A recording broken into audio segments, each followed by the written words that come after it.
Okay, so we're talking about how in natural law theory we move from natural goodness to other things that we're used to talking about in morality. So we've just spoken about moral responsibility. Okay, remember you're more responsible for something if it's up to your will to do that thing happen. Okay, the next thing I want to talk about is punishment, really briefly. So punishment, we might see how punishment comes in the following way. So humans aren't just rational animals; they're also political animals. By which I mean that it's natural and good for us to be parts of various communities, like families and sports teams and friendships and companies and states or cities and things. Okay.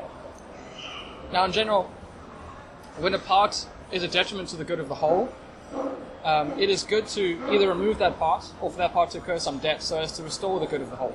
Okay. So an illustrative example would be if my hand has gangrene, it's a pretty good idea for the sake of my body to cut the handle, or at least do something to it.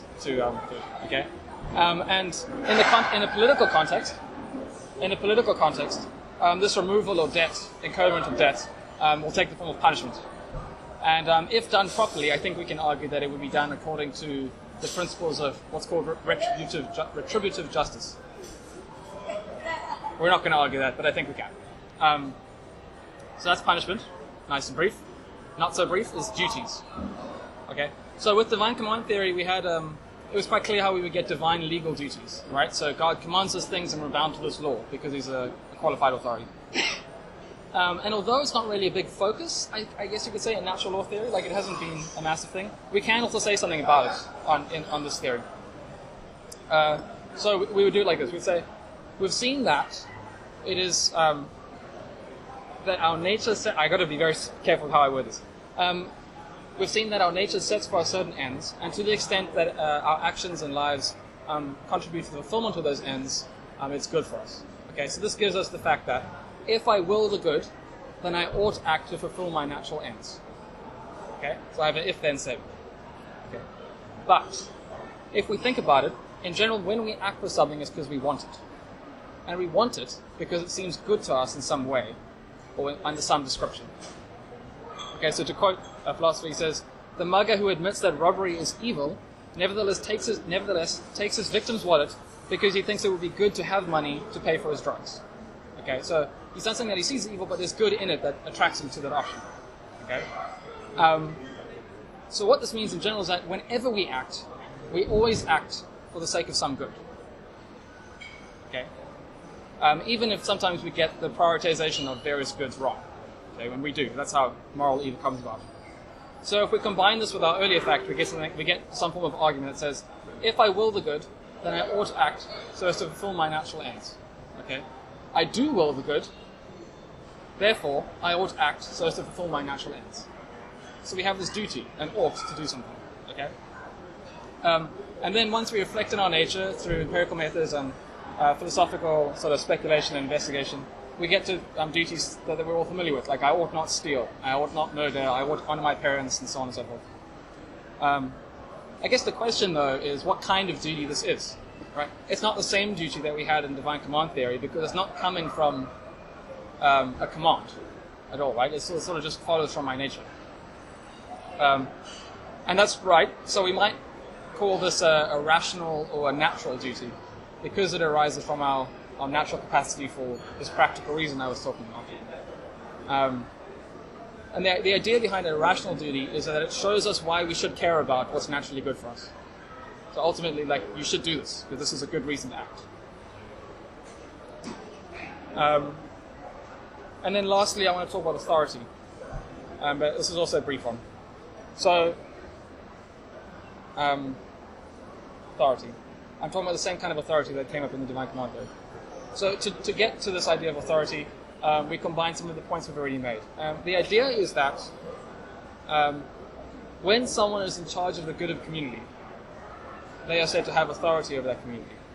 And they get authority, or their commands bear weight on them, because if someone is in charge of my good, and I ought do what's good, then I ought listen to their commands. Okay, do you see how that works? So it's because they're in charge of my good, because they have authority over me, that I ought that we sort of get this duty to follow them, to follow their commands.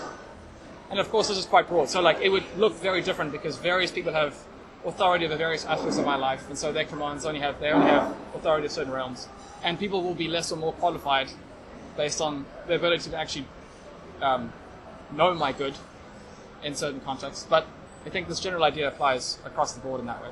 So we ground this intuition for authority. Before we move on, I thought I would just answer one question that I think might come up, and the question is there place for a divine lawmaker on natural law theory? Right? So, like, does natural law preclude something like the intuitions that we have in divine command theory? And it's an interesting question because this was actually one of the main areas where Aristotle and Aquinas differ. Not in terms of the natural law, but in terms of their conception of God. So for Aristotle, God doesn't sort of interact in the world in such a way that he commands or does anything like that in ethics. For Aristotle, God has a place in ethics, but it's just as the sort of ultimate end. So it's philosophical contemplation on God. It's like the ultimate and highest end of man. But that's about it. Aquinas thinks he's wrong about that. And in unpacking what he thinks is the correct view, he says that there are ultimately 4 classes or kinds of law that exist. Okay? So first, there's what we could call eternal law, which is what embodies God's knowledge, eternal knowledge of all the various natures that he could have created, and therefore also what would have been good for those kinds of things. There's the natural law, which is what we've been talking about. And for us, as we've seen, this sort of forms the foundation of practical reasoning and living our lives well. And it's called natural because it derives from the natures we actually got created with. Then there's human law, which are those laws promulgated or proclaimed by human legislators in charge of a community. And to quote someone, it says, "The human law is essential for living the good life because it makes the general precepts of natural law more specific." So natural law can be quite vague sometimes and imprecise, and it's not always clear how we should apply it in certain circumstances. So we have people in charge of communities to tell us how to apply it in this time, in this place, and this is how we do it. And finally, there's divine law, which is sort of like human law, except that it's proclaimed by God. Very much how I think the divine command theory pictures it. And again, these would be declared. This divine law would come in the form of some form of divine revelation, just like we saw in divine command theory. So there is a place for a divine lawgiver with a divine law, but it's embedded in a much bigger theory of ethics. And at the end of the day, I think that every intuition we have explained in divine command theory can be relocated somewhere in this like big natural law theory, but then with a richer foundation, because it gives us accounts like things like authority, and responsibility, and punishment, and all these other things. Okay, so that's the end of my explanation of natural law theory.